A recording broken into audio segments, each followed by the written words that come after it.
पश्चिमी उत्तर प्रदेश के सहारनपुर जिले से ही भीम आर्मी और आजाद समाज पार्टी की स्थापना हुई थी। तो आज मैं भीम आर्मी के लोगों के पास यहाँ पर पहुंचा और इनसे सवाल करने के लिए यही आया हूं कि कल जो उत्तर प्रदेश के करछना में जो बवाल हुआ है, वो लोग आखिर कौन थे जिनके हाथ में नीले झंडे थे। जो भीम आर्मी का नाम कह रहे कि वो लोग भीम आर्मी की बात कर रहे कि जिनके हाथ में नीले झंडे थे। एक बात बताइए, जहाँ की ये घटना है वो क्षेत्र किनका आता है? माननीय मुख्यमंत्री योगी आदित्यनाथ का क्षेत्र ही माना जाता है और वहां इस प्रकार की घटना होना बड़ी बात है। ये कहीं ना कहीं एक सुनिश्चित दंगा था। मैंने जहां तक वो वीडियो बार बार देखी और भीम आर्मी को मैं तो तब से जानता हूं जब तक इसके स्थापना हुई। भीम आर्मी का कोई भी कार्यकर्ता संविधान के दायरे से हटके कोई काम नहीं करता है। ये घटना में 9 मई की यहाँ जो उत्तर प्रदेश सहारनपुर की जो पहली घटना थी, हम उससे सीख ली है। उस घटना में भी पूरा इल्जाम भीम आर्मी भारत एकता मिशन कार्यकर्ताओं पे आ गए थे, लेकिन दंगा करने वाले कोई और ही लोग थे। ये भी इसी प्रकार का दंगा है।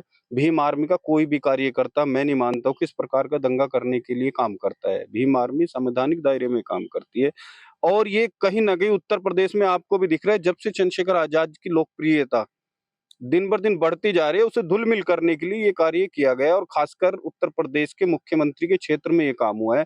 तो आप समझ सकते हैं ये पूरी की पूरी साजिश भारतीय जनता पार्टी के आजाद समाज पार्टी का जो मजबूत संगठन है भीम आर्मी भारत एकता मिशन, उसे कैसे तोड़ा जाए, उसे कैसे कमजोर किया जाए, उसी के आधार पर भारतीय जनता पार्टी द्वारा किया गया दंगा है। अन्यथा भीम आर्मी भारत एकता मिशन का कोई भी कार्यकर्ता उसमें दूर-दूर तक नहीं दिखाई दे रहा। उसमें बिना पढ़ने के भी हैं, बिना झंडे के भी लोग हैं। आप इसे देखेंगे, जो उसपे मैंने गाड़ी पे जो डंडा मारा उसके तो कोई पढ़ना नहीं गले में, कोई झंडा उसके पास नहीं, है कौन? मैं तो चाहता हूँ इसकी जांच हो और जांच में ये पता चलना चाहिए कि इस दंगे को कराने वाला कौन है, इसमें साजिश को रचने वाला कौन है और निष्पक्ष जांच हो और जांच में जो दोषी पाए जाए उस पे कार्रवाई हो। आप लोगों पर तो आरोप लगने लगे हैं कि भाई भीम आर्मी का तो शुरू से ऐसा रहा है कि युवाओं को भ्रमित करते हैं, भड़काते हैं, उसके बाद फिर मुकदमे लदवा देते हैं उनके ऊपर। करछना में भी मुकदमे लद गए जिन लोगों ने वहां पर अराजकता की है। हमने क्या कहा, भीम आर्मी भारत एकता मिशन किसी को आजादी नहीं देता है कि आप संविधान के दायरे से हट के कोई काम करें। दंगे करने वालों के खिलाफ भीम आर्मी भारत एकता मिशन है और उसका कभी समर्थन नहीं करती है। और जो लोग कहते हैं कि मुकदमे लगवाते हैं, देखो मुकदमे भीम आर्मी भारत एकता मिशन किसी पे नहीं लगवाती है। भीम आर्मी भारत एकता मिशन उन्हें शिक्षा देती है कि आप संवैधानिक दायरे में रह के अपनी बात को रखें।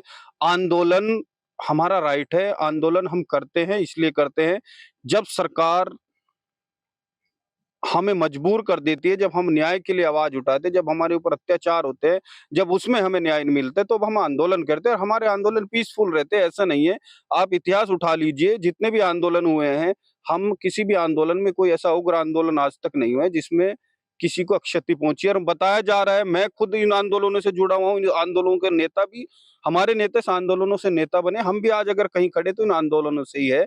कोई भी कार्यकर्ता, अभी मैं उसमें सारे न्यूज़ चैनल देख रहा था कि उसमें कहा जा रहा था कि आम आदमियों को भी टारगेट किया गया है, दुकानों को टारगेट किया गया है। ऐसा भीम आर्मी कार्यकर्ता किसी भी कीमत पे नहीं कर सकता है।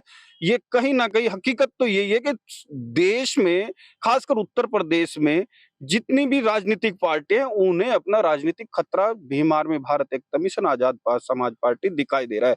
इसलिए उसे कमज़ोर करने के लिए ये सभी राजनेता, खासकर भारतीय जनता पार्टी, ये साजिशें रच रहे हैं। इस साजिशों को हम किसी भी कीमत पे कामयाब नहीं होने देंगे, क्योंकि भीम आर्मी भारत एकता मिशन अब उतनी गति से काम कर रही है कि आने वाले वक्त में जो उत्तर प्रदेश की सरकार है, जाने का समय आ गया है। और मैं फिर से कहता हूं कि इस पूरे प्रकरण की जांच हो और जांच में जो दोषी पाए जाए उस पर कार्रवाई हो। लेकिन एक बात और है कि ऐसा हुआ भी क्यों कि वहां पे दंगा हुआ है? दंगे का माहौल किसने क्रिएट किया? दंगा हुआ क्यों? होने का कारण क्या बना? ये भी तो जांच का विषय है। सीधा-सीधा भीम आर्मी को टारगेट कर देना कि भीम आर्मी के लोगों ने दंगा कर दिया, ये कहीं न कहीं गलत है। जांच हो, जांच में दोषी जो पाए जाए उस पे कार्रवाई हो। क्या लगता है कि कौन करना चाह रहा है ऐसा?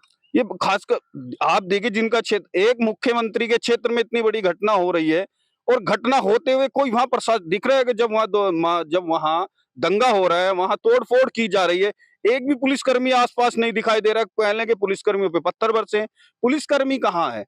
अगर मुख्यमंत्री के क्षेत्र में ही पुलिस इतनी कमजोर है, तो आप देखो, छूट दी गई ना उसे दंगे करने के लिए।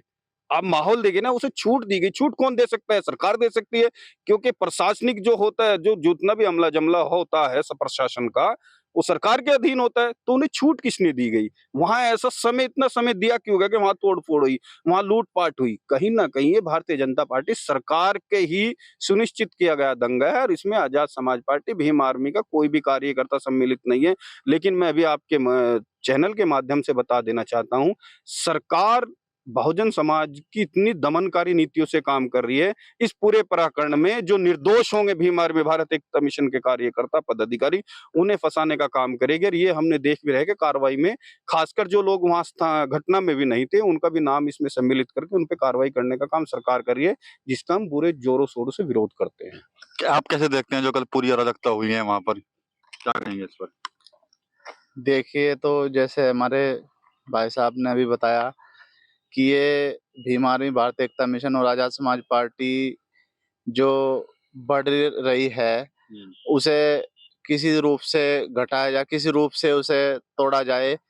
ये जो मामला हुआ है, ये वही प्रकरण है। नहीं तो सरकार उनकी है, मुख्यमंत्री के क्षेत्र में ये घटना हुई है।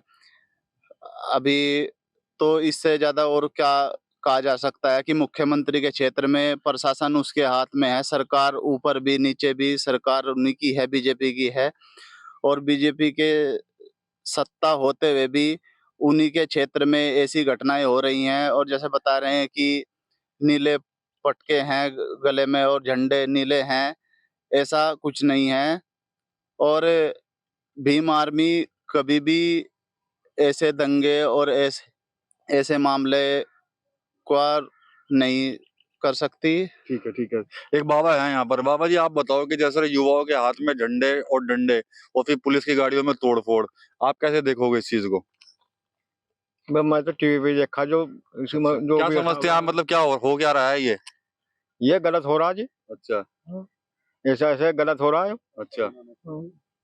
क्या होना चाहिए इसमें? कुछ युवाओं को कहेंगे? कुछ आप लोग तो ये बसपा वाले तो कह रहे हैं कि भाई भ्रमित किया जा रहा है, भड़काया जा रहा है, इसलिए लोग इस तरह की हरकतें कर रहे हैं वो बच्चे। नहीं भड़का किसी को नहीं जा रहा कुछ भी। हाँ, ये तो सिर्फ गलत फहमी कर रहे हैं हाँ, जो सरकार के होते हुए भी उनके क्षेत्र में ऐसा हुआ। अच्छा, चलो ठीक है। आप कुछ कहोगे भाई? ना जी, बस यही है कि ऐसी चीजें नहीं होनी चाहिए, सरकार को इस पर कंट्रोल करना चाहिए। चलिए ठीक है। यहाँ तो भीम आर्मी के लोग जो हैं वो सरकार को ही दोषी मान रहे हैं, साफ तौर पर कह रहे हैं कि कहीं ना कहीं भारतीय जनता पार्टी की ही इसमें कोई साजिश है। कल भी चंद्रशेखर का हमने एक बयान सुना था, उसमें से वो भी कह रहे हैं कि मेरे लोग नहीं थे और भीड़ के अंदर कहीं ना कहीं कुछ उपद्रवी आ गए थे जिनकी वजह से ये सब हुआ है। पूरे मामले की निष्पक्ष जो है वो जांच होनी चाहिए। टीवी 9 यूपी के लिए सहारनपुर से विकास कपिल।